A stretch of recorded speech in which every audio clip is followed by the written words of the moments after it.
중국이 김치, 한복, 삼계탕 등 한국 고유의 전통 문화를 중국의 것이라고 주장하더니 최근에는 한국의 유명한 인물과 위인들마저 중국 소수민족인 조선족이라는 허위 사실을 퍼뜨리는데 열을 올리고 있습니다.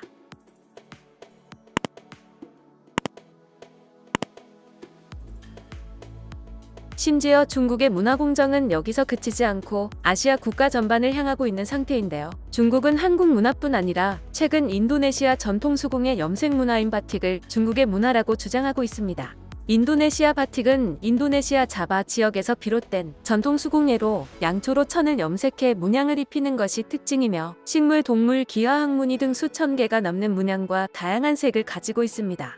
바틱은 2009년 인도네시아 문화로 유네스코 인류 무형문화유산으로 등재됐으며 인도네시아에서는 매주 금요일 학교나 회사 등에서 바틱데이를 운영하여 그날은 전통 섬유 바틱 천으로 만든 옷을 입고 학교에 가거나 출근한다고 합니다. 뿐 아니라 평상시에도 바틱을 즐겨 입으며 공식적인 행사나 회의 때도 드레스 코드를 바틱으로 정할 만큼 바틱 사랑이 넘칩니다.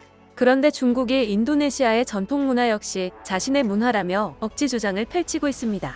이렇게 문제가 커진 건 지난해 7월 중국 신화통신이 바틱을 중국의 문화라고 소개하면서부터였습니다. 당시 신화통신은 트위터에 바틱을 소개하는 영상과 함께 어메이징 차이나라는 해시태그를 남겼습니다. 이 트윗 게시물이 업로드된 이후 인도네시아 네티즌들은 중국은 따라쟁이의 대가다라는 항의들이 빗발쳤습니다. 이후 신화통신은 트윗을 통해 밀랍 인쇄 영상에서 보여준 기술이 바틱으로도 알려져 있다면서 바틱이라는 단어가 인도네시아에서 유래됐다고 밝혔습니다.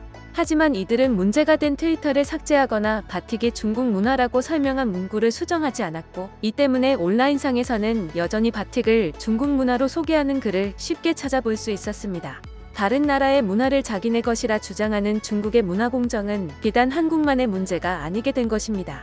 이에 누리꾼들은 중국이 또 중국했네, 좋아 보이는 건 다 지들 거래. 도둑국 클라스, 자기들 문화가 얼마나 없으면 온 나라 문화 다 도둑질하려고 하네. 어쩌면 도둑질이 그들의 전통 문화인 건 아닐까?